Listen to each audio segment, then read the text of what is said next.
Subscribe.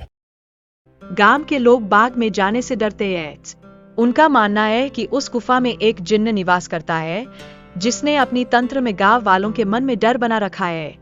यह भय उनके दैनिक जीवन पर गहरा असर डालता है, जैसे एक काली छाया उनकी गतिविधियों को नियंत्रित कर रही हो। इस संदर्भ में रान्या नामक युवक ने इस रहस्य को जानने का साहसिक प्रयास किया, लेकिन इस खोज के परिणामस्वरूप उसे अपनी बहादुरी की कीमत चुकानी पड़ी, जो गांव में और भी भय फैलाने का कारण बनी। उसकी मृत्यु ने गांव वालों के मन में और गहरी दहशत पैदा कर दी। फिर आता है धनु नामक व्यापारी का परिवार, जिसकी दो बेटियां रीमा और सीमा बाग की सुंदरता को देखने के लिए व्याकुल है।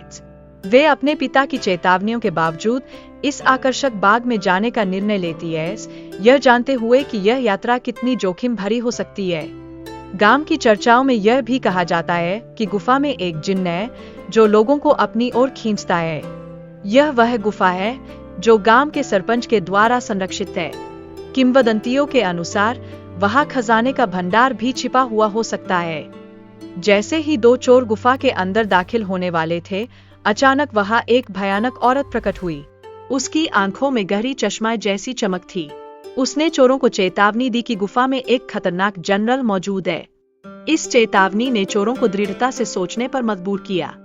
इस दौरान रीमा को गुफा के भीतर एक भारी आवाज सुनाई देती है, जो किसी इंसान की रोने की आवाज जैसी प्रतीत होती है।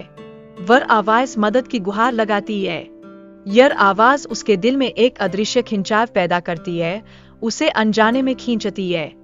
गुफा में रहने वाले जिन्न की कहानी बहुत दिलचस्प है और वह रीमा से सहायता की दरख्वास्त करता है।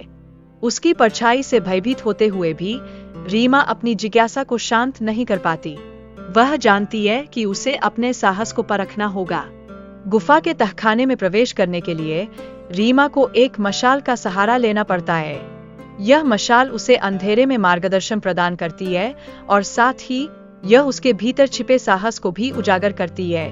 उसकी यह यात्रा न केवल बाहरी है बल्कि आंतरिक भी है। जिन्न की मदद करने के लिए रीमा को उसके कैद के कारणों को समझना आवश्यक है। यह गुफा एक गरीब औरत की कहानी भी बुनती है, जिसने फल के बदले में एक वरदान की इच्छा की थी। अब यह कहानी एक अनसुलझे रहस्य की तरह सामने आती है। इस औरत ने सहमति जताई कि वह उस बाग की रानी बनेगी, लेकिन इसके साथ ही वह उस व्यक्ति को गुफा में कैद कर देती है। इस कहानी में एक लड़के ने उस व्यक्ति को बचाने का प्रयास किया, लेकिन दुर्भाग्यवश औरत ने उसे मार डाला। यह घटना गांव में चर्चा का गर्म मुद्दा बन गई। रीमा को उस औरत की झोपड़ी में जाकर सबसे चमकदार फल लाने का कार्य सौंपा गया। उसे ध्यान से और सावधानी से यह कार्य करना आवश्यक था, क्योंकि यह फल उनकी मुक्ति का प्रतीक बन सकता था। रीमा के लिए उस जादुई फल की प्रमुखता को समझना अत्यंत आवश्यक हो जाता है, क्योंकि यह केवल उसके लिए ही नहीं बल्कि पूरे गांव वालों की मुक्ति का प्रतीक बनता है।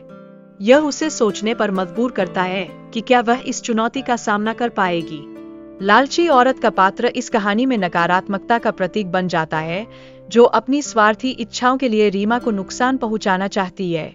लेकिन क्या रीमा इस चुनौती का सामना कर पाएगी? यही सवाल उसे हर पल सोचने पर मजबूर करता है। गुफा में रीमा की यात्रा उसे आत्मखोज और साहसिकता की ओर ले जाती है। यहाँ उसे अपनी मंजिल का सामना करना पड़ता है, जो केवल एक फल नहीं बल्कि उसकी खुद की पहचान और शक्ति का प्रतीक होता है। चाबी का चुनाव अत्यंत महत्वपूर्ण था।